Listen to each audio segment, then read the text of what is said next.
Oke, saya teduhkan dulu soal ini ya. Sambil jalan dong. Enggak, nanti nabrak. Silahkan loh kalau mau sambil jalan. Oke. Oke, oh luar. Kita berikan tepuk tangan dulu. Ini saya kayak lihat purnama itu bulan. Kita melihat purnama, lalu kita jadi romantis itu. Terima kasih cahaya bulan, kau membawaku pada keteduhan itu. Waktu kita ucapkan itu, kita diketahui matahari.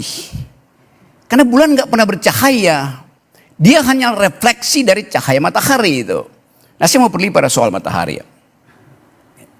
Tadi rekap itu fungsinya apa itu? Disediakan oleh negara untuk melayani kepentingan publik mengetahui informasi lebih awal. Kan itu dasarnya kan. Yang disebut alat bantu untuk memungkinkan publik memakai alat itu supaya kuriositasnya dipenuhi. Jadi itu alat bantu untuk membantu publik. Poinnya di situ. Ternyata itu adalah alat untuk membantu kecurangan. Terjebak di situ, ditutup alat itu. Konyolnya di situ caranya. Nah, saya mau terangkan tadi dari awal. Tadi saya katakan Mbak nih, rakyat bersuara itu bahasa latinnya vox populi, biasanya vox populi vox dei itu. Suara rakyat suara Tuhan. Kita balik sekarang itu. Vox populi suara rakyat. Clare Deo. Suara rakyat itu ada tangisan Tuhan hari ini. Karena kita mau mengawasi sesuatu yang dari awal yang saya sebut tadi, TPS pertama itu di Mahkamah Konstitusi sudah ditusuk sama Jokowi. Itu poinnya tuh. Jadi berarti ada perencanaan kejahatan sampai di sini. Saya tuduh itu tuh. Susah untuk membuktikan memang, tetapi otak kita mengatakan begitu tuh. Sekarang coba kita bikin renungan kecil ya.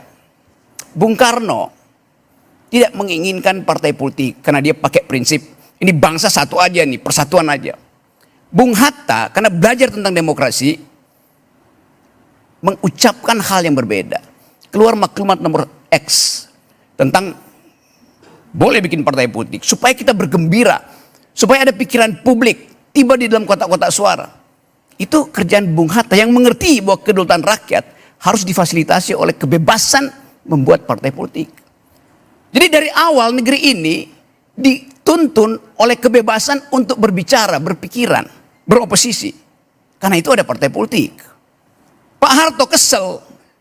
Macam-macam partai politik nih. Cewek-cewek melulu. Lalu disederhanakan oleh Pak Harto sehingga tinggal 3 partai kan. Disederhanakan. 2 partai. Ya 2 partai 1 Golkar. Kekuatan pun disederhanakan jadi 3 itu. Oke, masih mending. Karena Pak Harto bagian dari mau berpikir military efisiensi itu. Efisien aja itu. Jadi. Sekarang di era demokrasi, Muldoko mau mengambil Demokrat, mau rampok Demokrat. Masuk akal nggak masuk akal? Pasti masuk akal karena Muldoko nggak punya partai. Soeharto masuk akal untuk efisiensi. Muhammad Hatta masuk akal untuk kebebasan. Muldoko masuk akal karena dia tidak punya partai. Sekarang Jokowi punya partai, dia rusak sendiri partainya.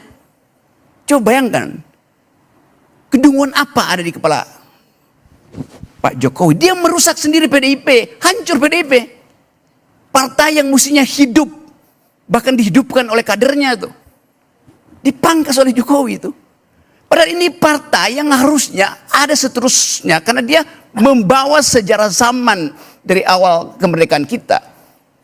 Soekarnoisme itu harusnya hidup terus. Jadi Jokowi bukan sekedar membatalkan PDIP dengan cawe-cawenya. Bukan sekedar merampok PDIP, dia membatalkan ide yang dibuat oleh Soekarno bahwa harus ada wong cilik sebagai parameter dari demokrasi. Kan itu intinya kan.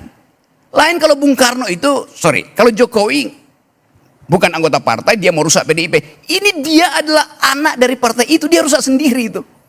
Coba Anda bayangkan tuh. Di mana ada peristiwa seperti itu? Ada. Di Singosari, zaman Ken Arok tuh. Baik. Jadi kelihatannya Jokowi berniat jahat terhadap demokrasi. Terima kasih. Oke, baik.